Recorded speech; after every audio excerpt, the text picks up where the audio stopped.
12장 10절입니다. 하나님의 말씀은 고린도 후서 12장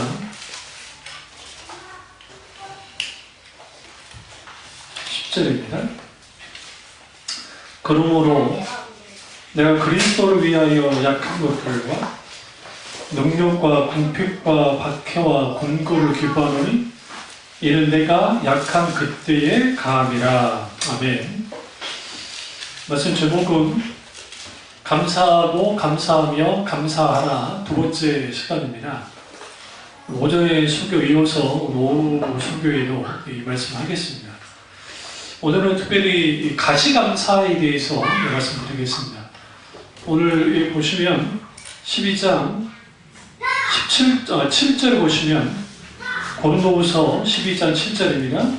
여러 계시를 받은 것이 제각기 크므로 너무 자만하지 않게 하시려고 내 육체의 가시 곧 사탄의 사자를 주셨으니 이는 나를 쳐서 너무 자만하지 않게 하려 하심이라. 여기서 사탄의 사자를 주셨다. 근데 이것이 가시다 라고 이제 사도 바울이 이 말을 하고 있습니다.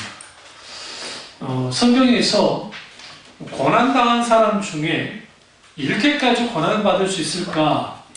그 유일한 인물이 바울입니다. 왜냐하면 사도 바울은 돌 맞고 거의 죽기 일보 직전까지 갔다가 살아난 경험이 무려 한 번도 아니고 두 번 있었고요.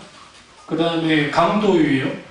또 전도여행하다가 배가 파손해가지고 또 굶어서 죽을 뻔한 또 위협도 당하고 동족의 위협, 또 로마 군인들의 위협, 그리고 기타 등등 여러 가지 고난과 고통을 겪었습니다. 얼마나 힘들었으면 살 소망까지 끊어진 적이 있었다라고 말 만큼 그가 고난을 당했습니다. 심지어는 그의 고백 가운데 마음의 사형선고를 받은 것처럼 그런 상황까지 갔던 사람, 그 사람이 바로 누구냐? 오늘 사도 바울입니다. 근데 그 사도 바울이 가시감사를 할 수 있었습니다. 여기서 가시는 육체의 질병을 말하는데요. 하나님이 일부러 질병을 허용하셨습니다. 많은 신학자들이 이 바울의 가지고 있는 가시 중에 하나가 뭔가 했을 때 간질이라고 해요. 간질. 그러니까 간질병이 있을 거다. 그 다음에 눈, 안과질환. 왜냐하면 사도 바울이 나이가 그렇게 많지 않은데 갑자기 성경을 직접 못 써요. 들필자를 찾는 거예요. 안질이 걸린 거야. 안과질환이. 그러니까 왜 그러냐면 성경에 갑자기 큰 글자로 내가 쓰노니 하면서 대필자가 있다는 것을 분명하게 드러내고 있어요. 그래서 그 안과 질환이 있었고 간질이 있었고 또 하나는 이제 뭔지는 모르겠지만 어쨌든 심각한 질병이 있었습니다. 네, 이런 가운데서 이제 세 번 간구했다잖아요. 8절에 보시면. 근데 하나님이 네 은혜가 족하다라고 하시면서 이제는 그에게 이것을 받아들여라고 말합니다.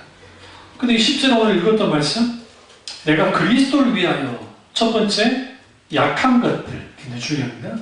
첫 번째, 두 번째 능력, 세 번째 궁핍. 보세요. 성경 보세요. 저희 지금 보잖아요. 10절. 다시 봅니다. 약한 것들, 첫 번째, 두 번째 능력, 세 번째 궁핍, 네 번째 박해, 다섯 번째 곤고를 뭐라고요? 기뻐하노니. 이상하지 않으세요? 그가 이걸 받았는데 어떻게 기뻐할 수 있었을까요? 이유는 한 가지예요. 그건 뭐냐면 그가 가시를 갖게 됐었는데 그게 오히려 약한 것들이 내가 자랑하게 됐다. 9절에 말하죠. 하면서 이런 힘들고 어렵고 약한 것들이 오히려 하나님 앞에 기뻐하는 것이 됐다라고 성경은 말하고 있습니다. 그래서 어떤 사람이 하나님께 감사할 수 있느냐? 어떤 문자와 환경과 상황이 내게 벌어질 때에 하나님의 본심을 알고 그것을 신앙으로 해석해 나가는 거예요. 그리고 그걸 통해서 뭐 하느냐? 결국은 이것이 오히려 하나님 앞에 기쁘게 되는데 왜 그러느냐? 내가 약할 때 그때가 뭐다? 10절에 강함이야. 세상은 내가 강해야 뭐 할 수 있어요? 강한 거야. 강자가 이기는 논리가 세상이야. 그런데 성경은 오히려 약할 때 강하다라고 말을 하고 있습니다. 그런 의미에서 사도 바울의 감사를 한마디로 가시감사라고 할 수 있습니다. 그 첫 번째 가시는 육체의 가시예요.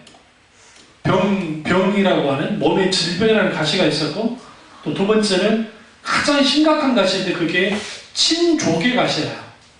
그 친족들이 그를 거부해요. 친척들이. 왜? 그가 예수를 믿으니까. 그러니까 그들이 그리스도께 돌아오지 않은 상태이기 때문에 바울을 아주 죽이지 못해 안다라는 그런 가시를 갖고 있었습니다. 또 하나의 그의 가시는 뭘까요? 당연히 그가 탄탄대로를 갈 수 있는 그런 사람이었는데 모든 것을 늘어나만 했어요. 그러니까 세상 부귀 영화와 종교적인 이런 모든 것들을 다 늘어났기 때문에 이 모든 것들이 결국은 그에게 뭐가 되느냐? 가시가 되는 거예요. 찌르는 가시. 그러니까 여러분 중에 여러분 주위에 누군가가 여러분을 찌르는 사람이 있죠. 찌르는 환경이 있죠. 찌르는 상황이 있죠. 가시는 뭐냐면 생명의 위협을 주지는 않지만 고통스럽고, 우리 예전에 우리 학교 다닐 때, 초등학교 때 꼭 마루가 바닥이 뭐였어요? 나무 마루였죠. 가다가 많이 찌르셨죠? 저도 많이 찔렀거든요. 또 뭐 하다가 찌르죠? 초칠해가지고 이거 하다가 잘못하면 또 찌르기도 하잖아요. 그러면 핀으로 뭐 하죠? 이걸 살살살살 해가지고 딱 빼내야 돼요. 안 빼내면 어떻게 돼요? 계속 아파요. 그럼 여기 염증 나죠? 곰잖아요. 그러니까 이게 빼내야 돼요. 무조건 빼내야 되죠. 그런 것처럼 여러분을 끝없이 괴롭히는 게 있어요. 그게 사람일 수 있고, 환경일 수 있고, 때로는 어떤 문제일 수 있고, 때로는 내 자신일 수 있어요. 나 자신이 자괴감이 무너져 있거나, 열등감이 있거나, 아니면 자존감이 낮거나 하면 이게 내 가시가 되는 거예요. 가시가. 내 뜻대로 풀릴 때는 누구나 감사할 수 있습니다. 이번에 수능이 얼마 전에 지나갔잖아요. 그런데 뉴스로 보여주는데 카톨릭 모습, 불교 모습, 기독교 모습 다 똑같아. 다를 거 없어. 시험 잘 되게 해주세요. 제발 부탁인데요. 애들 수능 시험 볼 때 미리 경고하는데 애들을 시험 본 교사가 앞에 가서 거기다 옆 붙이지 말라고 제발. 아 진짜 치사해. 요즘 그런 거 본고사적이지 않으니까 옆 붙이는 사람 별로 없는 것 같긴 한데, 옆 붙여놓고 거기서 여러분 기도하고 있으면 애들이 시험 더 잘 봅니까? 그 짓을 못 알아합니까? 같이 떨고 있어 거기서.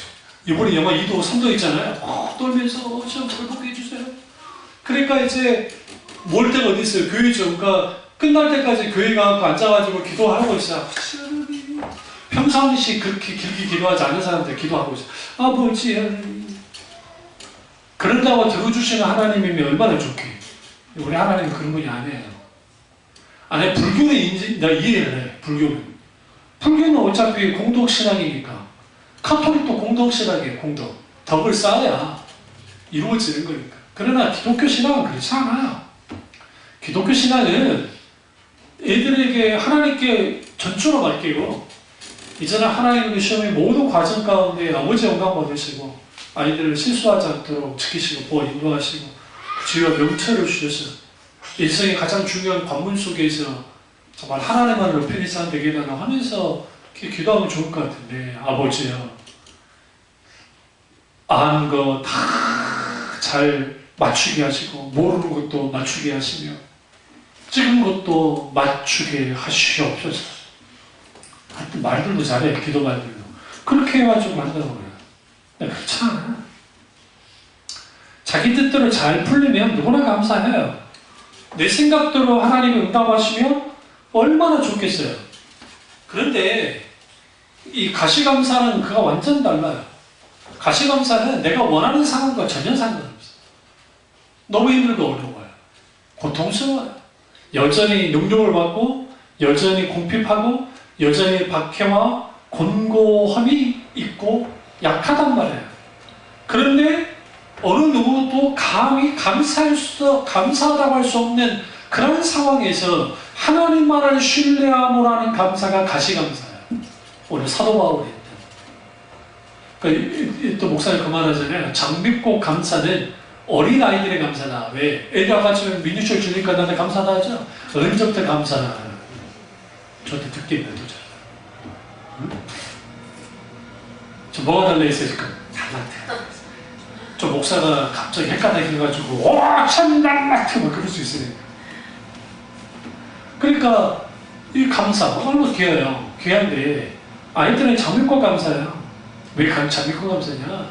그래도 애들이 뭐 사주면 고맙습니다. 어릴 때 애들한테 딸 때 용돈을 주면 엄마 아빠 고맙습니다 하죠. 커보세요. 감사하다 그래요? 별로 안 그런 거 없어요. 가시감사는 말 그대로 하나님의 은혜가 가득해야 가능해요. 그러니까 사도 바울이 은혜가 족하다 했죠. 족하다는 것은 네게 가득 찼다는 거예요. 만족한다는 거죠. 네게 충분히 내가 은혜를 줬어 하나님이. 그러니까 우리가 하나님의 은혜에 충분함이 있으면 우리는 뭐 하게 되느냐? 하나님께 가시감사를 들을 수 있게 되어져요. 그럼 왜 하나님이 가시를 주셨을까요? 첫째로 겸손하게 만들려고 해요. 사도 바울은 그에게 이런 가시가 없었으면 교만해질만 해요. 그 이유가 그의 배경이 너무나 좋아요. 그러니까 어느 정도 좋냐면 가문으로 말하면 오늘날의 로얄 패밀리 비슷해요. 왜냐하면 로마 시민권을 갖고 있었기 때문에. 그리고 자주장사 있다 있잖아요. 그러니까 우리가 그 착각들하는 게 사도 바울이 자주장사를 했다고 하니까 옷감, 붉은 옷감 장사. 그러니까 우리 착각하는 게 어이구 바울이 그냥 천자고 힘든 일을 했나 봐. 근데 자주 그 옷감이라는 게 왕과 귀족만 입을 수 있는 옷이에요. 그러니까 일반 옷이 아니에요. 원래 말하면 루이비통 아세요? 명품 원단을 제작하는 누구만 입는다고요? 왕족과 왕족들과 귀족만. 그것도 귀족도 하급 귀족은 못 입고 최고위직 귀족만 입을 수 있는 그 옷감을 염색을 해서 만들었던 사람이 사도 바울입니다. 에베소 지역에 있어요. 그러니까 그 사도 바울은 굉장히 그 일반 사람들이 딱 생각해 보면 괜찮은 사람이에요. 럭셔리한 사람이에요. 공부 많이 했잖아요. 얼마나 공부를 많이 했으면 베스토라고 하는 총독이 바울아 네가 너무 공부를 많이 해서 미쳤다고 했잖아요. 다른 사람을 인정해 주는 만큼. 베드로한테는 뭐라 했습니까? 너는 너무 무식한데 어떻게 그런 말 할 줄 아니? 그랬잖아요. 근데 사도 바울에게는 네가 너무 공부를 많이 해가지고 그랬다고. 그럼 로마 철학에 능숙한 사람이고요. 심지어는 그는 어떤 사람이야? 그 사람은 바리새인이고 가말리엘 문화생이고 부자였어요. 근데 그냥 부자였나요? 아니에요. 집안 가문도 좋아요.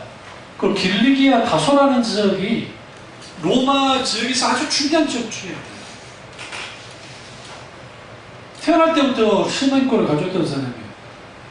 세상으로 계산 기준으로 말하면 교만할 만해요. 그런데 그가 어떻게 합니까? 하나님이 가시를 주심을 통해서 그가 교만해지지 않았어요. 또 하나는 성경에 유일하게 딱 두 명이 천국을 보고 왔는데 한 사람은 사도 요한이고 또 한 사람은 사도 바울이에요. 사도 바울이 3층 천을 갔다 오니까 우리는 성경을 좀 잘못 읽으면 안 되는 게 3층 천이라는 게 1층 천 따로 있고 2층 천 따로 있고 3층 천 따로 있는 게 아니에요. 근데 사도 바울 시대의 유대인들의 세계관이라는 게 그러니까 그 천국관이 어떻게 되어 있냐면 이 땅이 1차원이 있고 그 다음에 스페이스 우주공간 그게 2차원이고 3층 그러니까 1층 땅 2층에 우리가 눈에 보는 구름 막 떠다니는 그런 그 하늘 또 별도 있는 하늘 그게 2층 천이고 3층 그 위에 3층 천 그게 천국이라고 생각하는 거예요. 그래서 내가 3층전에 갔다 왔다는 거예요. 그건 뭐냐면 그 시대의 사람들이 이해할 수 있도록 하기 위해서 3층전에 갔다 왔다는 표현이에요. 실제로 그런 구조가 있다고 생각하면 안 돼요. 왜냐하면 천국은, 우리가 죽었을 때 천국은 모든 시공간을 초월한 곳이에요. 누구도 알 수 없어요. 그곳은. 근데 분명한 것은 이제 천국까지 보고 왔잖아요. 그럼 보세요. 성경에 누가 천국까지 보고 왔나요? 그 어마어마한 사도연 외에. 교만해질만 하잖아요. 오늘날 우리 같은 뭐 하고 있어요? 간증하러 돌아다닐 거예요. 나 이거 봤더니 이런 게 있고 저것도 있었어 막 해주면서 얼마나 한껏 높아지겠어요. 근데 사도 바울이 뭐라 합니까? 내가 자기가 분명히 천국 보고 왔는데 마치 삼자가 본 것처럼 표현을 해요. 내가 아는 사람이 있는데 그 사람이 천국을 갔다 왔다더라. 그런 식으로 표현해요. 성경에 보시면. 근데 더 이상 그거에 대해 말하지 않기로 작정했다. 왜?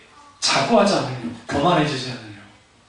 그러니까 사도 바울은 충분히 영적으로든 세상적으로든 교만해질 만한 위험성이 있던 사람인데 놀랍게도 하나님이 가시를 치심을 통해서 그러지 않게 만들었다는 거. 이게 하나님이 가시의 은혜를 주셨던 아주 중요한 이유예요.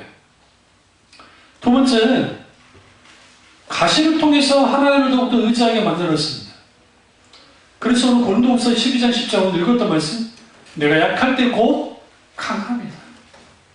우리 약해지면 우리 뭐 하나요? 세상 사람들이 약해지면 딱 하는 게 뭐예요? 굴복하죠. 세상에 굴복하죠. 예수 믿는 사람은 세상과의 싸움에서 약해지면 세상에 굴복하거나 세상에 항복하는 게 아니라 하나님께 항복해요. 하나님께 굴복해요. 그 행동을 뭐라고 그래요, 성경에? 하나님을 의지하는 거예요. 하나님을 의지하는 겁니다. 그러니까 나의 약함이 주님의 강한 손에 붙들리면 하나님은 그것을 통해서 하나님 하신 일들을 이루어줘요. 승리케 하시고. 그래서 우리에게 필요한 게 뭐냐면 오늘 사도 바울이 가시를 통해서 하나님을 의지했듯이 우리도 그걸 통해서 하나님을 좀 의지해야 돼요. 세 번째는 가시를 통해서 사도 바울이 세상 영광에 집착하지 않습니다. 이상하게도 권력자들이든 누구든 나이가 들수록 돈에 집착해요. 왜 그럴까 생각해 보니까 우리나라 대학병원 누가 먹여 살립니까? 65세 이상 할아버지 할머니들이에요. 진짜 대학병원의 대부분이 65세 이상 할머니 할아버지들이 주로 오셔가지고 돈 다 쓰잖아요. 제가 그때 버스를 하나 타고 가는데 젊은 청년 두 명이 서로 이야기하는 거예요. 아니 20대 후반 정도 될 것 같아. 군대를 갔다 왔고 하는 말에 누가 이제 그 집안에 누가 어린이 아팠나 봐. 그게 가는 말이 야 우리 죽도록 돈 모아서 뭐 할 줄 아냐? 교회 좋은 일, 그러니까 교회가 아니라 병원 좋은 일만 시켜. 응? 우리 늙어봐라. 돈 어디다 쓰겠냐? 여기 다 걸어박는 거야, 병원에. 그래서 자기 집안 이야기를 하는 거예요. 아버지가 아프신데 거기 돈을 다 거기다가 어쩌십시오 한다고. 그러니까 우리 돈 엄청나게 벌어야 돼요. 우리 돈을 많이 벌어야 된다는 거예요. 우리 젊을 때 돈 많이 벌어야 돼. 그 친구 한 놈이 야 어느 세월에 보냐 이 새끼야. 어느 세월에 본다는 거예요. 오늘날 그러잖아요. 그냥 우리 어머니도 보면 우리 어머니 계속 아프시잖아요. 로마티드 관절염 때문에 통증이 많이 아프시고 하니까 그동안 몰래 모아놨어 돈 거기에 다 쓰잖아요. 그러니까 거기에 참 그러니까 쉽지 않죠. 사도 바울이 정말 놀라운 게 뭐냐면 돈의 노예가 되지도 않고 권력의 노예가 되지 않고 명예의 노예가 되지도 않고 쾌락의 노예가 되지도 않았어요. 근데 오늘날 교회가 부자가 되니까 우리 교회 빼놓고 전국에 약한 교회들 빼놓고 부자들이 되다 보니까 돈과 하나님을 겸하여 섬기는 거예요. 그렇게 많아요. 이 추수감사 예배 전후로 해가지고 대부분의 교회들이 그 대신방을 합니다. 가을 대신방을. 그 전에. 클라이막스가 추수감사예요. 그래서 원래 시골교회 교회 헌금의 3분의 2의 재정이 추수감사 때 나와요. 원래. 왜냐하면 농촌이라는 게 추수감사 때 목돈들이 다 들어오기 때문에 그때 하나님께 이제 11조도 드리고 감사금을 해서 1년 재정의 3분의 2가 그때 오는데 요즘에는 그게 없어진 거예요. 그 시골 목사님들 다 그만두면 해요. 제가 아는 목사님도 마찬가지고 과거에는 그랬는데 지금 그러지 않는다는 거예요. 일단은 농사를 그렇게 많이 하지도 않고 또 사람도 별로 그렇게 많지도 않고 실제로도 그렇게까지 또 헌금하지 않아요. 그러니까 옛날에 저희 어렸을 때 우리 모교회 봐도 그 모교회가 여수 시 안에 있었으니까 완전 시골은 아니지만 그러나 그 추수감사 예배나 할 때 보면 막 쌀을 막 실어와요. 그러니까 하나님께 막 드리는 거예요. 그러면 교회에 막 가반치로 와요. 그러면 그걸 이제 교회에 일단 1년치 그 성비도 계속 있었지만 일단 그거 하고 다 구제 이제 그 구제하는 거죠. 그 약한 지체들 이제 쌀들을 나눠가지고 드리기도 하고 그리고 이제 부교육자가 많았으니까 목사님들, 부목사님들 또 담임 목사님 그리고 또 그런 분들도 그렇게 하기도 하고 어느 날은 그게 거의 사라져버렸어요. 왜 사라졌냐면 그만큼 이제 하나님께 영광 드리지 않는다는 것도 있고 또 하나는 뭐냐면 이제는 크게 큰 의미가 없어져 버린 거예요. 바울은 가시가 있었기 때문에 그를 괴롭히는 가시들이 찔리는 거예요. 계속 찔러주는 거예요. 그러니까 여러분의 가시들 있잖아요. 옆에. 그게 아내일 수 있고 남편일 수 있고 부모일 수 있고 자식일 수 있고 환경일 수 있고 이게 나를 찔러. 근데 참 재밌는 게 은혜 많이 받을수록 더 찔러. 사탄이 그걸 아는 거예요. 은혜 받아 색가당하면 안 되잖아요. 그러니까 다시 돌려놔야 돼. 그러니까 마음을 무너지게 만들어. 그러니까 사람이 힘든 게 뭐냐면 일종의 사이클처럼 비슷한 사이클처럼 한 번씩 나를 뒤엎는 거예요. 계속. 이게 반복되면 사람이 지쳐버려요. 이런 일들. 근데 이 가시는 늘 찔러요. 그러니까 바울이 뜨끔뜨끔한 거야 계속. 하나님의 그를 허용하심을 통해서 세상 영광에 집착하지 않도록 했습니다. 요즘 그 종편 프로그램 중에 장미의 이름이라고 하는 과거 알베르토 에코의 저는 정말 그 소설가 중에 그분을 최고로 생각하는데 그 알베르토 에코의 저 여기도 장미의 이름이라는 소설책이 있어요. 그런데 그걸 TV 시리즈로 외국에 그걸 하는 게 있어요. 그리고 거기서 그 논쟁을 벌이는데 이제 이단 논쟁을 하는 거예요. 프란시스코회를 이단을 정자하기 위해서 도미니쿠스의 교황편에 선 사람들을 내려왔고 그리고 프란시스코회에 있는 사람들이 이제 서로 붙는 거예요. 한쪽에서는 빈곤, 그러니까 청빈, 빈곤이 아니라 청빈한 삶을 살자. 그러면서 그 수도사가 교황을 향해서 헛된 영광, 여기 보면 영화와 영달을 추구하는 교황이야말로 진짜로 회개하고 돌이켜야 된다 하면서 막 하니까 막 서로 싸우는 장면이 나와요. 영화에서는 그게 크게 대두되지 않았는데 TV 시리즈에서는 이제 대두되면서 정면 충돌을 하는 거예요. 그러면서 한쪽은 도미니코 그쪽에서는 성경에 언제 청변하라 했냐 예수 그리스도가 뭐였느냐 이 땅에 태어날 때부터 이미 가진 자로서 태어난 거다 하면서 막 공격하니까 프란시스코의 수사한 분이 이제 우리 누가복음에 있는 말씀 자기를 부인하고 자기 십자가를 지고 나를 따르는 자가 나에게 합당하다라는 말씀을 인용하면서 그리스도가 모든 것을 버려라 했지 누가 가져라 했냐 하면서 붙은 거예요. 여러분 그 논쟁 속에서 우리가 알아야 될 게 뭐냐면 중세 카톨릭은 부자였어요. 지금 그 부를 가지고 그러니까 여러분 오늘날 우리가 그 성당을 지금 그 유럽에 있는 성당들을 짓는다고 하잖아요. 천문학적인 너희들. 어떤 사람이 그랬거든요. 그 베드로 성당을 짓는데 오늘날로 돈으로 하면 얼마나 들까? 10조 이상이 들어요. 얼마라고요? 아니, 저희 롯데월드 있죠? 그거 뭐 10조 들었을까 생각하세요? 제가 알기로 저 10조 안 들었어요. 1조 5천억인가? 1조도 안 들었을지도 몰라요. 왜 10조가 될 수밖에 없냐면, 거기 들어가는 거 다 대리석부터 7고급 대리석이 다 들어갔잖아요.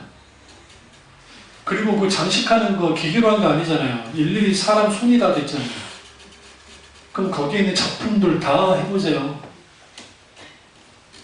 요즘 만들 수 있어요, 없어요? 절대로 못 만들어요. 그러면 그 시대에 만들었어요. 지금으로부터 1000년 전에. 예? 700년 전에, 1000년 전에, 1500년 전에 만들었다고요. 그럼 그들의 종교심이 얼마나 대단합니까? 자기들의 전 재산을 데려서라도 했다고. 왜? 그러니까 부자가 되어버린 거예요. 그러니까 뭐예요? 세상 영광에 집착하는 겁니다. 근데 사도 바울은 그러지 않았거든요. 그래서 거기에서 깨진 겁니다. 그러면서 우리는 이걸 하나 좀 우리가 명심해야 될 게 뭐냐면, 많은 사람들이 하나님 앞에 감사한다 할 때에 그 감사라는 게 어떤 기적이 일어나야 그것이 감사의 충분 조건인가? 그렇지 않습니다. 뭔가 내게 어떤 역사가 일어나야 하나님께 그저서야 감사하는 사람들이 있어요. 성경 그렇지 않아요. 그럼에도 불구하고 이 신앙이 필요해요. 사드락과 메삭과 아벳느고가 풀무불에 던져지기 직전에 느부갓네살 왕이 뭐라 합니까? 죽이기 싫어요. 이 친구들 괜찮은 사람인 걸 알아요. 그러나 자기의 명예가 있고 왕권에 대한 도전이기 때문에 또 한 번의 기회를 줍니다. 제발 금지장에 절해라. 왕이요? 그럴 수 없습니다. 야, 내 입에 명령 하나면 니네들 구할 수 있어. 살려줄 수 있어. 네 신이, 너희들이 믿는 신이 구해줄 것 같으냐? 그러니까 그럼에도 불구하고 이 말은 무슨 말이냐? 만약에 하나님이 우리를 구해주지 않는다 할지라도 우리는 왕이요, 절할 수 없습니다. 그리고 풀포로 던져집니다. 거기에 성육신하기 전에 예수님이 찾아오셔서 그들을 모아 지키시고 구원하시죠. 그러니까 우리가 그 신앙이 가장 큰 것이 뭐냐면, 지금 우리에게 어떤 감사의 조건들을 찾으라면 쉽지가 않아요. 조건으로는. 근데 충분히 또 감사할 만한 조건이 많기는 해요. 가장 먼저 우리 북한 땅에 안 태어난 거 얼마나 감사합니까? 6.25 전쟁 때 우리 아버지나 우리 할아버지나 이미 그때 돌아가셨으니까 그렇고, 우리 아버지나 끌려갔으면 안 그래요? 제가 지금 북한에 근데 출신이 어디예요? 남쪽이잖아요. 그 저는 반동이에요. 탈북했을 줄 몰라. 안 쏘주니까. 아니, 북한에서 안 태어난 거 얼마나 감사합니까? 그 나라가 이상한 나라 아닙니까? 우리 홍콩에서 안 태어난 거 감사해야 돼요. 지금 홍콩 그럼 난리가 났잖아요. 그거 우리 자주 봤던 거 아닙니까? 저 어렸을 때 늘 보고 자란 거. 응? 체류탄, 화염병, 난리 났던 거. 그게 지금 20대 홍콩 청년들이 겪고 있어요. 그러니까 우리한테 도와달라 하잖아요. 힘없는 우리나라한테. 제가 도와달라잖아요. 우리가 그걸 겪었으니까.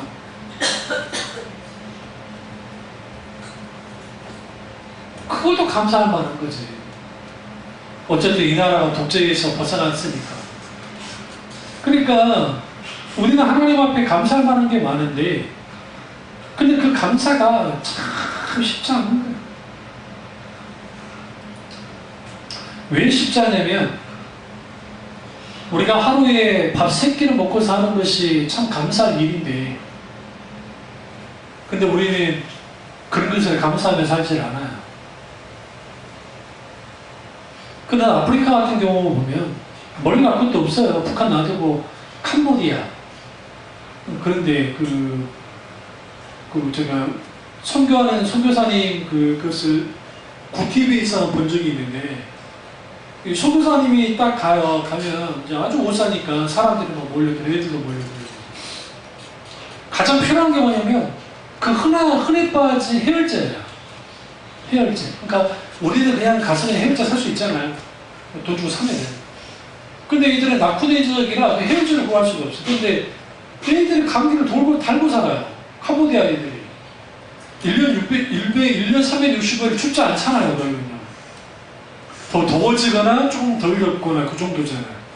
왜 그런가라고 딱 봤더니, 일단 애들이 영양학적으로 그렇게 좋지가 않고, 그렇게 많이 잘 먹지 못하고, 또 하나는 날씨가 너무 더우니까 얼음을 그렇게 먹는 거예요. 아이스크림이든 얼음을 그렇게 먹는 거예요. 그러니까 감기를 달고 사는 거예요. 그 감기 때문에 애가 죽어요. 더 심해지면 폐렴으로 나가죠. 그러니까 우리나라의 감기 때문에 아이들이 폐렴으로 가요. 우리나라도 똑같이. 가지만 우리는 병원에서 잡아버리잖아요. 항생제를 통해서 다 잡아버리지. 우리나라가 유아 사망률이 미국보다 낮은 거 아세요? 미국 그렇게 좋은 나라가 아니에요. 미국은 의료 장벽이 높아가지고 병원을 못 가요. 그 하층민들이 돈이 너무 비싸가지고. 여러분 그 프랑스 가면 프랑스의 그 약국 기억나는지 모르겠지만 프랑스 약국이 굉장히 유명해요. 그 약국이 많아요. 제가 가보니까 물어봤어요. 왜 이렇게 많습니까? 라고 하니까 여기도 병원 가려면 이게 쉽지 않아요. 돈이 많이 들어요. 그러니까 웬만한 병은 약국 가서 해결하는 거. 우리 옛날 어릴 때 생각해보세요. 우리 병원 갔나요? 약국 갔지. 왜? 약국에서 지어주니까.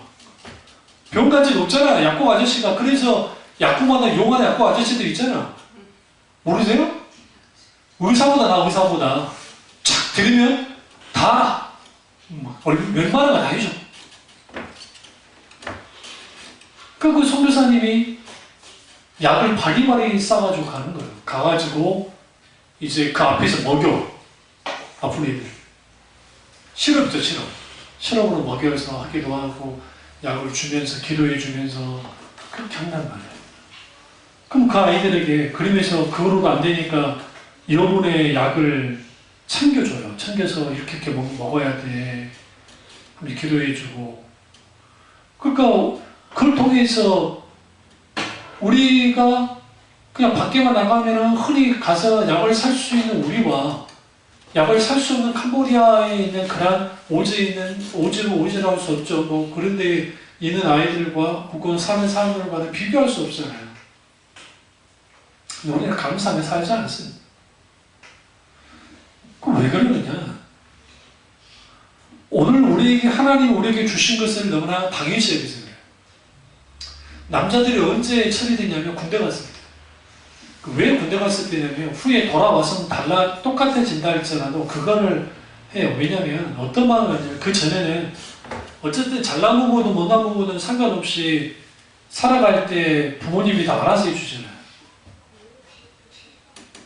근데 군대 가면 딱 두 가지를 다 해야 돼요. 첫째, 모든 걸 내가 책임져야 돼. 그런 적이 없는데.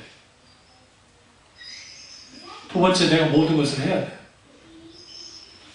소깃발이 쥐가 해야죠. 요즘에는 좋아진 거예요. 우리 때는 손발에 했어요. 그래도 우리 때는 좋아졌다 그랬어요. 우리 선배 군찬들이. 왜 그러냐면 돌돌이를 줬어. 돌돌이. 군대에. 돌돌이 뭔지 아세요? 탈수기 다다다다다다 하는 거. 그것도 고참들이 다 써야 우리가 쓸 수 있어. 그리고 고참들 거 우리가 빨았다가 빨게 해가지고 고참들 빨래를 우리가 했다고.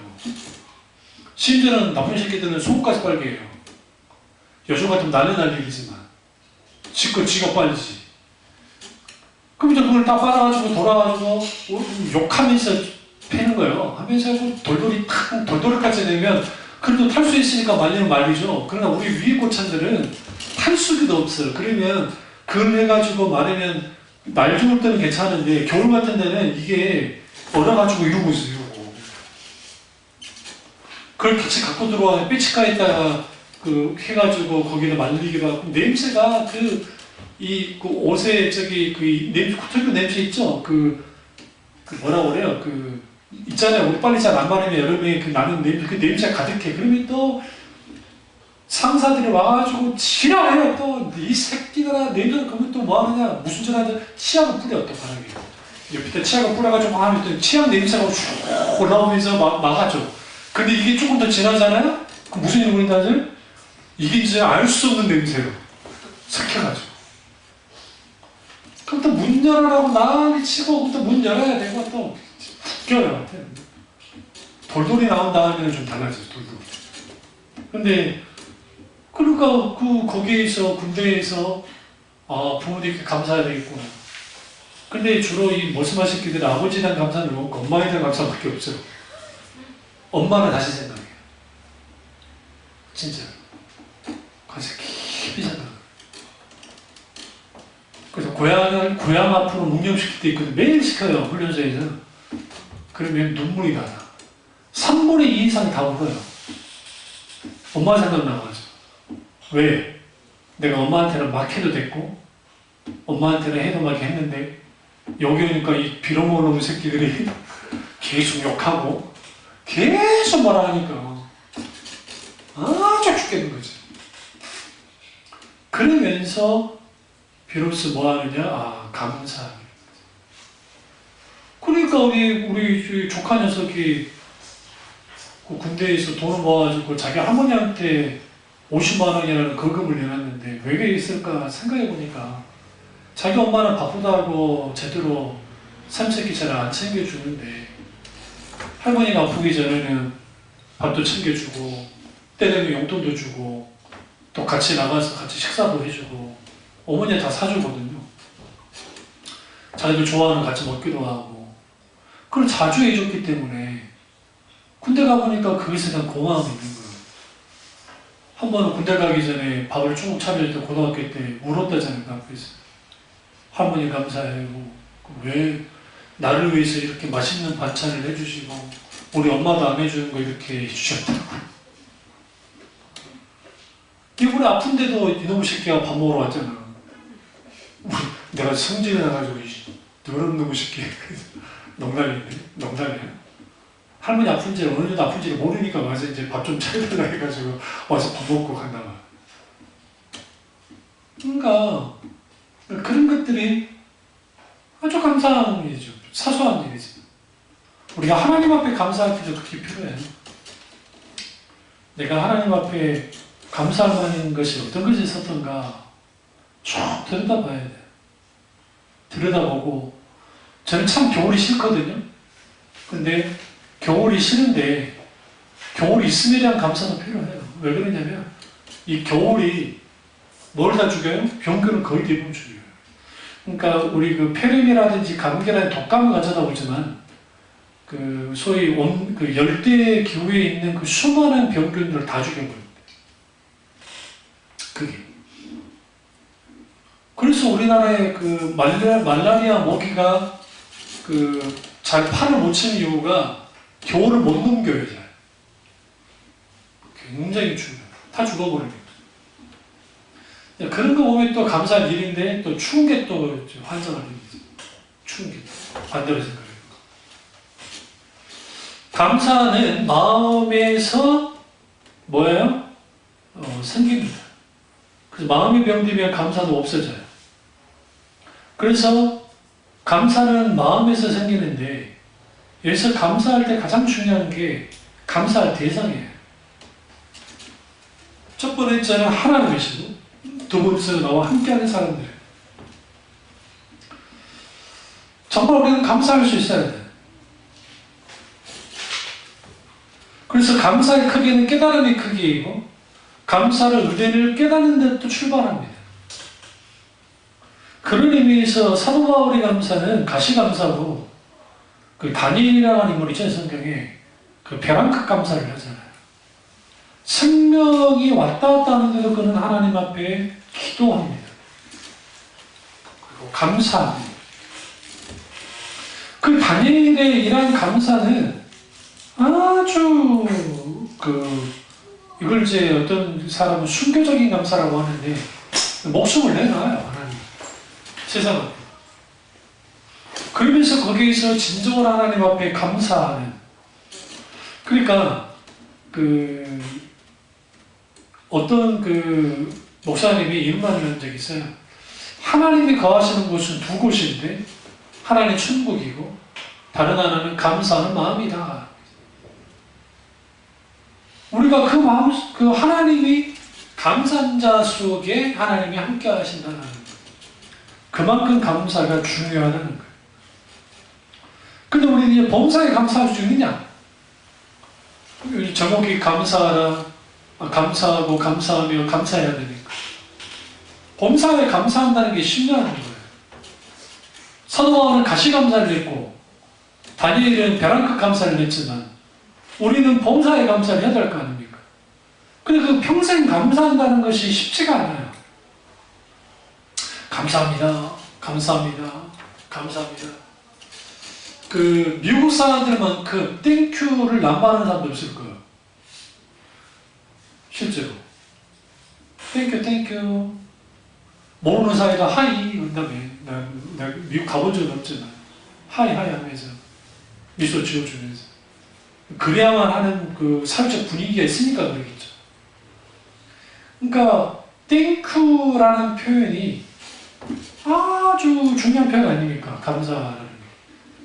근데 우리가 이런 감사가 실제로 우리가 감사하는데 그렇게까지 막 어떤 면에서 힘든 게 아닌데도 불구하고 감사하는 게 쉽지는 않아요.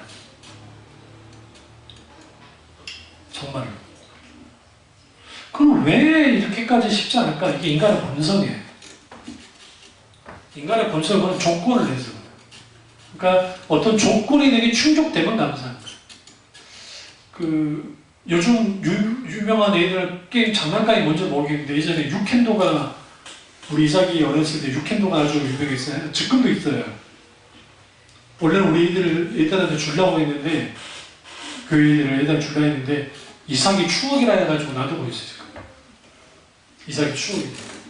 그놈이 독특한 놈입니다. 지 추억거리를 다 갖고 있어요. 버리면 난리가 나요. 좋은데 난리가 나고. 그렇다 되다 보느냐 그렇진 않아요. 어쨌든 갖고는 있어야 되잖아요. 근데 그 유캔도 시리즈가 있고 이따만한 막 무기 같은 거 있어요. 그럼 그 동대문에서 동전을 모아가지고 내가 지 동전도 아니에요. 우리 종 동전을 모아지면 그걸로 생각하고요. 돈 조금 더 보태가지고. 그 당시 돈으로 뭐 25,000원, 뭐 3만원. 큰 돈이죠. 그러면 개척교회인데. 그러면 그걸 사가지고 주면 크게 기뻐해요. 그런데 어느 나가 이놈 새끼가 사줘도 별로 그렇게 기뻐하지 않아. 처음 사줬을 때 제일 기뻐했던 거예요. 사줄 거라 생각도 안 하는데 샀으니까. 또 돈을 모아가지고 전기자동차 아시죠? 전기자동차. 짧은 거 이렇게. 그때 이삭이나 경윤이 때 그 차가 보급되기 시작했어요. 싸게. 동대문에 딱 쭉 돌아다니는데 살 수 있는 돈이 내가 어디 있어. 비싼데. 근데 다행히 거기서 물건을 파는데 밖에다가 배치하는 거 있죠? 그러면서 좀 싸게 한 거. 그걸 내가 사다가 준 적이 있어요. 그걸 지하에서 타고 다녀서 지금 생각하면 되게 미친 짓이지. 그걸 타고 날아다니고 마당에서 타고 다니고 막 그때 얼마나 기뻐하는데요. 얼마나. 근데 이후에 뭘 사주면 별로 안 기뻐. 왜? 당연하다고 하잖아요. 근데 그게 얘만 그러느냐? 아니에요. 우리도 마찬가지예요. 하나님 우리에게 뭔가를 해주세요. 해주세요. 근데 이게 다시 반복되면 이게 감사할 거리가 안 돼버려요. 내게 뭔가 충족에 대한 감사하기 있다고 하는 생각은 뭔가 문제가 해결되어지고 뭔가 바뀌어져야지만이 감사하기 있다고 하는 사람들은 하나님 앞에 인색할 수밖에 없어요. 실제로. 여러분 자녀에게 애들에게 용돈을 주는데 애들이 딱 낚아채듯이 탁 낚아챈다? 훈련시키셔야 돼요. 감사합니다 해. 우리 딸내미가 1년 동안 정말 힘든 알바를 했잖아요. 그래서 용돈 받는 태도가 이삭이랑 완전 달라요. 진짜. 경륜이는 정말 감사하다고요. 이삭이는 그래서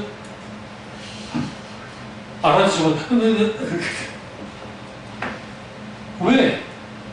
경륜이 힘들게 돈을 벌어왔기 때문에 자기가 벌었던 돈, 뭐 3, 40만 원 그 정도 벌었던 돈들 그걸 다 까먹었거든요. 이제 1년 안 했으니까 그 까먹으니까 이게 돈 쓰는 애는 아니지만 자기 뭐 하는데 그 가치를 알아. 가치. 성경에 많은 사람들이 나와요. 그런데 많은 사람이 나오는데 어떤 사람은 하나님 앞에 진정한 감사를 하는 사람이 있고 어떤 사람은 감사하지 못한 사람이죠. 그 이유는 뭐냐면 우리가 범사에 하나님께 감사하지 못하는 것은 제로 감사를 하지 못하기 때문이에요. 제로라는 게 뭐예요? 0. 이 말은 무슨 말이냐? 자신의 모든 것을 하나님 앞에 다 내려놨을 때 제로 감사를 할 수 있어요.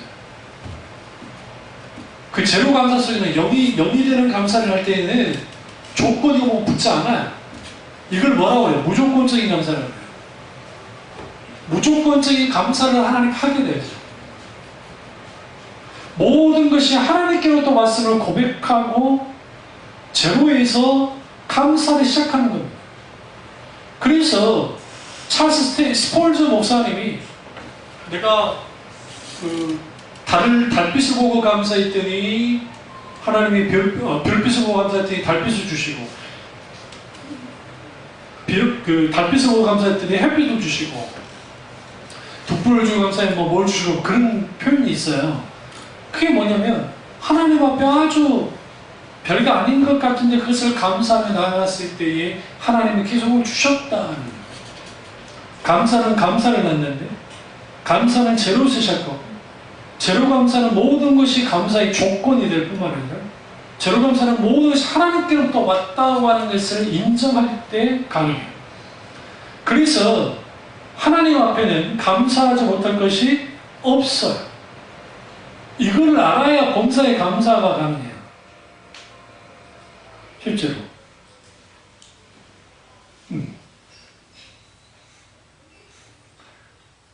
옛날에 우리 어린들이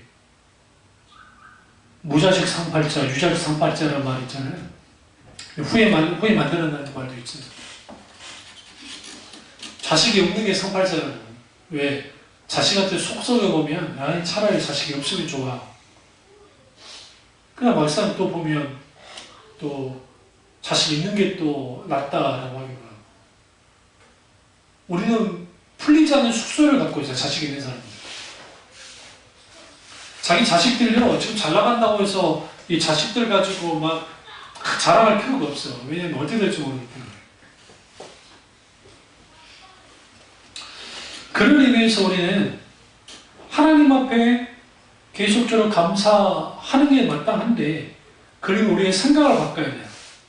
태도를 바꿔야 돼요.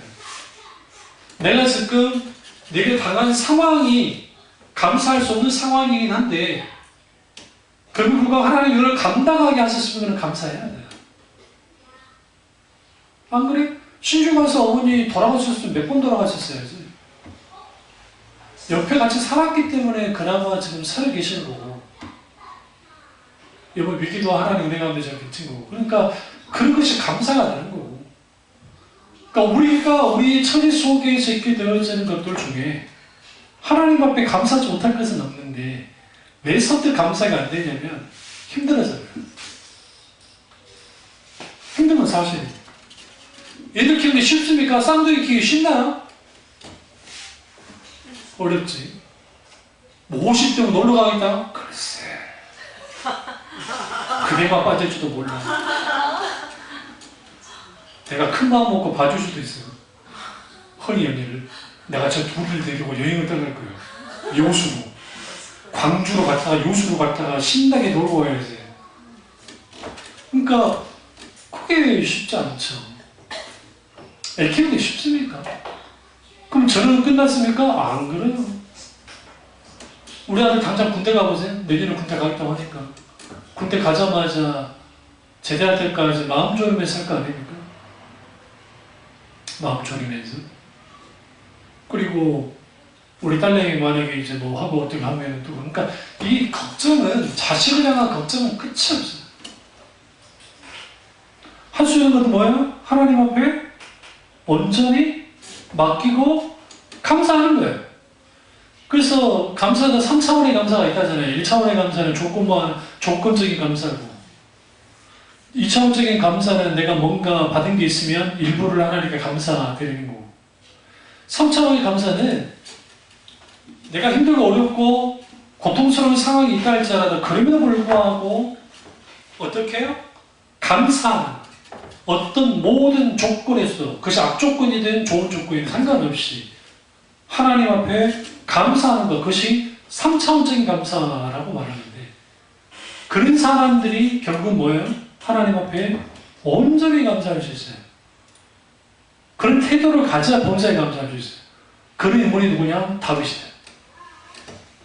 성경의 다윗이라는 인물이 독특한데 구약에서는 다윗만큼 하나님께 감사한 사람이 없고 신약에서는 사도 바울만큼 감사한 사람이 없는데 다윗은 어떤 상황 속에서도 하나님 앞에 감사합니다. 사울 왕이 쫓겨날 때도 감사하고 심지어는 압살롬에서 쫓겨났을 때 이후에도 하나님께 감사했던 사람이 다윗입니다. 그러니까 모든 위기 상황 속에 어떤 상황 속에서도 그냥 감사하고 또 감사하고 감사하는 거예요. 오늘 10편 140, 아까 오전에 읽었던 10편 136편 24절에 우리 대적에서 건지신 에게 감사하라 그 인자하심이 영원하며다. 하나님 앞에 감사하고 감사하고 감사해요. 다윗은 어떤 최악의 상황 속에서도 어떻게 해요? 감사했어요. 왜 감사해 주셨느냐? 결국은 자기 자신을 하나님께 기꺼이 내어드렸기 때문에 내가 하나님 앞에 감사하지 못할 건 없다는 거예요. 대단한 믿음이죠. 심지어 왕자에서 쫓겨나서 도망치는 그런 속에서 하나님께 감사하는 거예요. 그래서 성경에서 다윗이 그렇게 위대한 거예요.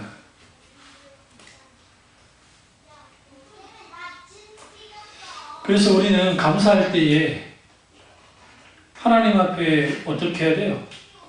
늘 매 순간순간 일상 삶 속에서 감사하려고 애써야 됩니다. 어떤 책에 보면 맛있는 감사, 탈무드에 나온 겁니다. 우리 특별히 그 음식에 대한 그 감사죠. 하나님이 내게 음식 주신 것에 대해서 감사해야죠. 이 테브 페로십의 그 식탁 교제 속에서 가장 중요한 것 중 하나가 뭐냐면 감사기도예요. 하나님이 우리에게 주신 것에 대해 감사합니다. 일용할 양식을 위해서 감사합니다. 그런 감사가 아주 중요하고요. 그리고 우리 속에 있는 그 수많은 내가 살고 있는 이런 모든 터전들 그것에 감사할 수 있어야 되고 무엇보다 늘 감사 가장 큰 핵심은 하나님과의 관계. 내 하나님과의 관계가 어떠냐에 따라서 우리는 감사하기도 하고 불평하기도 해요.